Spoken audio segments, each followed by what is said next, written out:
Good afternoon, ladies and gentlemen. Thanks so much for joining us. This is Daniel Estulin. Welcome to our World at Large, episode number 6 for our English channel.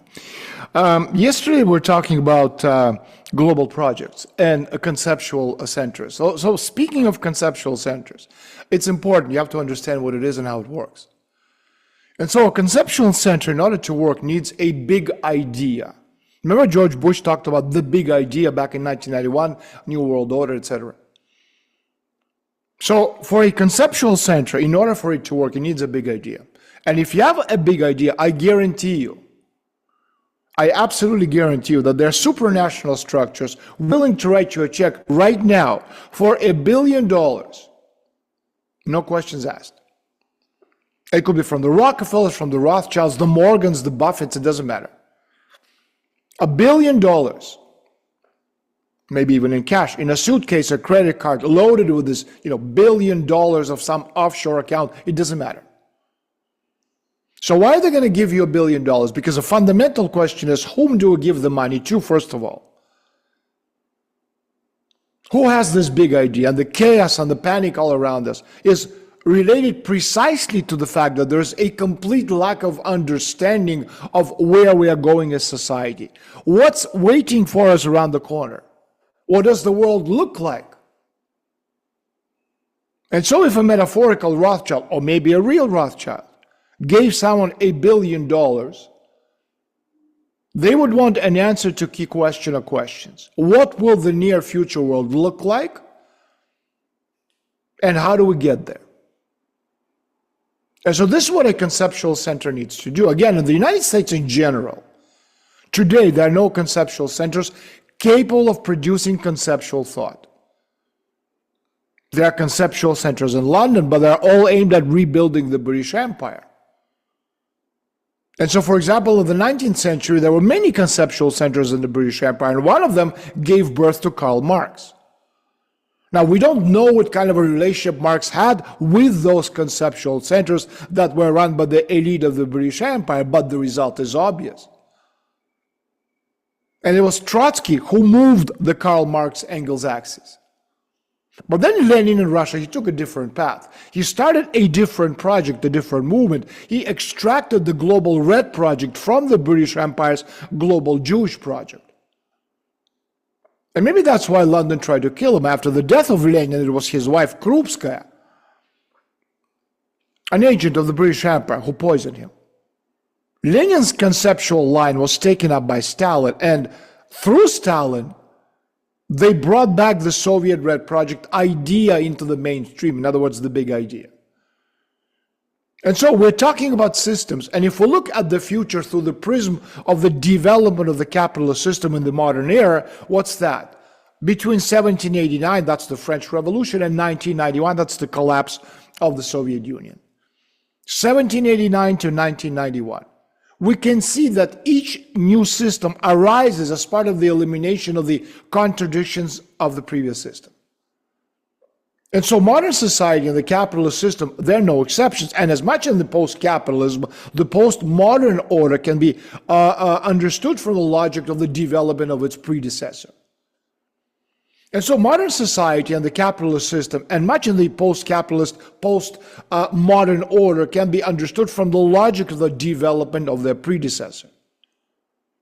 And through the prism of the tendencies of development of the capitalist system of the modern era, converging at one point. And so this point of bifurcation, the fork in the road, that's 1975 to 2025. That's upon us right now. And so this is the moment, let's say, call it moment eternity, the world between the past and the future. In other words, in between world. And we will try to look into the future that comes as a kind of a nestling doll, matryoshka in Russian, as a nestling doll crisis, which reflects on the nature of the crisis we're living through right now. And so the question is, where are the global conceptualists today? Where are the people that have this big idea that can move the world forward? Because the conceptuality of the Western project, well, it's dead. Unlike the Red Project, which failed to seize power when it had the chance back in the 1970s and the early 1980s. So what would have happened if the Soviet Union had won the ideological conceptual war in the 1980s? That's a different question, but history had something else in mind. The West won, the Soviet Union lost, period. But even so, the Western global project was not able to digest the Soviet Union. It's like an alligator that eats something that's too big for its, it can't digest all that food. In other words, it swallowed the Soviet Union but could not digest it. And so when the Western project's resources began to run out, and we're seeing it right now, it turned out that there were alternative forces waiting their turn to shine. And in fact, in Russia today, they're more conceptualist than the rest of the world combined. So let me ask you a question. It's a rhetorical question, but it's a question you need to understand. What's the difference between the Western global project and the capitalist global project? Because it's not the same thing. These are two totally different global projects based on different big ideas. You see, today the capitalist project in its explicit form does not exist, since in the 19th century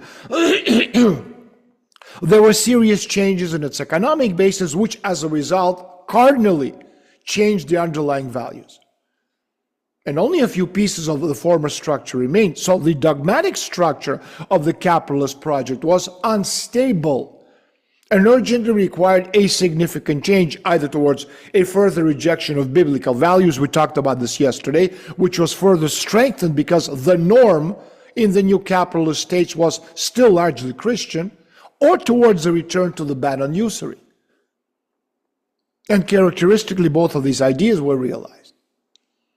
And both were born at the end of the 18th century, and what became the basis of the Western project, the Western global project, again different from the capitalist project, was the idea of how to realize the centuries-old dream of alchemists to create gold in vitro.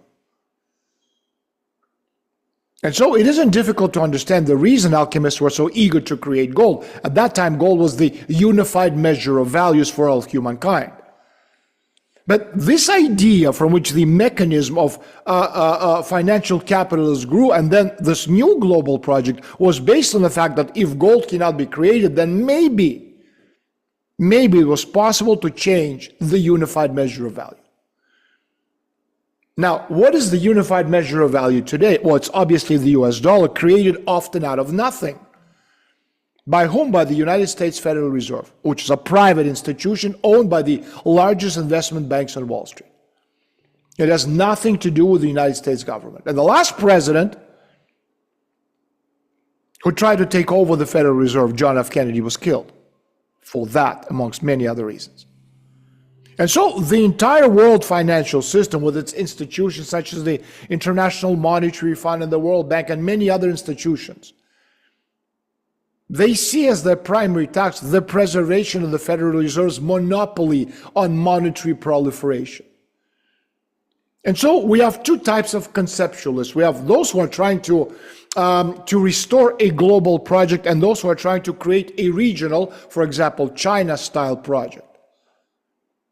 And if we look at the history of Russia, there were two global projects in the history of Russia. On one hand, you had the Orthodox, which Russia borrowed from Byzantium, and on the other we had the Red Project.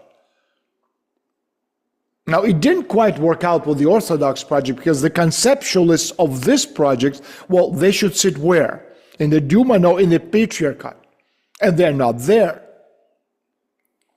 And so another question is, what can we say about the modern conceptual projects in Russia or in other parts of the world for that matter? Because again, the problem we have today, we have no language to describe what's coming around the corner. We have no idea what the world is going to look like, politically, economically, socially, psychohistorically, etc., etc. So, for example, we have people who are conceptualists of the regional monarchical project, the restoration of the monarchy in Russia. And they also want to restore the continental empire. This is something, again, fundamentally important. Their emphasis is not so much on orthodoxy, but on monarchy, because the monarchy is, by definition, limited. And so they would very much like to restore the Russian Empire to its maximum splendor, in other words, 1840. Now, what does that mean? It means that Russian Empire at the time included Alaska, Poland. And so Global Red Project conceptualists, because the key element of this project is correct economic system built on what? On Abrahamic principles, because it's a biblical project. Now, there's another global project that can partially correspond to the Red Project. That's the Great Steppe of the Third Horde of Genghis Khan. And so the Great Steppe is also a global project, although the economy of the Great Steppe is unable to technologically match what exists today. Still, this global project is an idea that exists. We could also look at, for example, at a global Islamic project. It has the same problem. For example, Sharia. It does not allow for the creation of a technological society. The technology can be borrowed or purchased from an external source, but it is impossible to build it yourself within the Sharia framework. And the only exception is, of course, Iran. But in Iran, the basic foundations are much older than Islam. And so Iran has conceptual, well-defined thoughts. Perhaps there are some centers of Sunni Islam, although I doubt it. Because again, it would need to make itself visible to exist as a global project. And that is why, again, these are called conceptual centers. China's, by definition, is for the Chinese. So Datun, the great union of the Chinese people, as we talked about yesterday or the day before, that's not a global project as we understand a global project of planetary scope. It's a regional project for the Chinese. Now, something may exist in India, which is a very large country with a very old history. Something may exist in Japan. In fact, in Japan, I think it exists for sure. And the reason that I think it exists, because we see how the United States, as much as they try, and have been trying since 1945, cannot, under no circumstances, subjugate the country in any way, no matter how many military bases they have on the island. And so there's some kind of a conceptual beginning, however hidden it may be for now. And that's why the United States cannot subdue Japan as a country. And again, if there is a conceptual basis, it means that there are conceptualists who are putting these bases together. They may be very low key for now, may work regionally, but they do exist. Because again, Japan is a culture like no other. Once the American empire falls, and it will, Japan as a civilizational project will instantly rise up. And I think, again, what's beyond doubt, the Western global project model is dead. And so from there, as an extrapolation, you have Biden's meaningless speeches and everything else, from Macron to Scholz to whatever Prime Minister of England's name is, et cetera, et cetera. Because all these people, they're terrified of losing their privileges, their positions. In other words, the elite of the Western project have engaged in an active struggle against those who, in theory, could be their saviors, such as Russia, for example. And this behavior is understandable. On the current global scale, there are no resources to preserve the elite. In other words, they can no longer survive at somebody else's expense. And so those who suspect that they might be forced out or killed somehow or eliminated, they're desperately fighting any attempts to reform the system, which is dead. The system is on its deathbed. It cannot survive. And the harder they try, the more they precipitate its demise. And again, all this can be clearly seen in the quality of the Western political establishment, the Western political elites, incapable of finding a salvageable solution, and even more incapable of articulating more or less clearly the problem facing their countries. And there is no doubt that the current Western project, like King Ereston of Thessaly in Greek mythology, is beginning to devour itself. And if we take into account also that the crisis can only worsen over time, so the situation becomes absolutely unsustainable. Again, it's a chronicle of death foretold. Yes, it's true that at the beginning, back in 1944, they came up with the Bretton Woods system as a kind of a globalist model.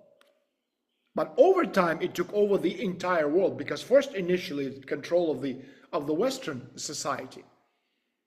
You had the Soviet socialist and a capitalist Western. and were based on different values. But when the Soviet Union collapsed, the system expanded into the entire world. But the problem with expanding, because capitalism is a very dynamic system, it expanded between 1991 and 2007, in a very short period of time. And then we came up with the same problem that we're seeing right now. It was the beginning of the end. We've reached the limits of growth of this particular model. Because you need space for this infinite expansion. And this, we obviously understand, cannot exist within a closed structure such as the planet Earth. And so I think we've reached a point where we have to say openly and honestly that what we are doing is trying to create conceptual models for everyone. We started with Russia because, again, of our asymmetrical tripartite thinking. And what we call the Horde, some other conceptualists may call it the Solidarity Society or Abrahamic Socialism. It doesn't matter, it's basically the same thing. And you can get to this through the Great Step Global Project, through the Red Project, or through the Orthodox model. It all leads to the same thing. And if we look at what the Mufti of Chechnya says, then he in general is also talking about the same thing. And so we as society, we need to solve two problems. First, we need to come up with a name for this concept. Because the word horde, Chinggis Khan, it doesn't quite suit many people. And so the phrase solidarity society is not really clear what it is. It takes a long time to explain it. Abrahamic socialism categorically does not suit many people because they associate the word socialism with Brezhnev and even Gorbachev, although Gorbachev destroyed the last vestiges of socialism. There's another name being floated around, the state of enlightened power. Interesting, but it's a very difficult to understand and to assimilate. How do you market this? You need to come up with something easy. Red project, capitalist project, Western project. They got to be easy to explain.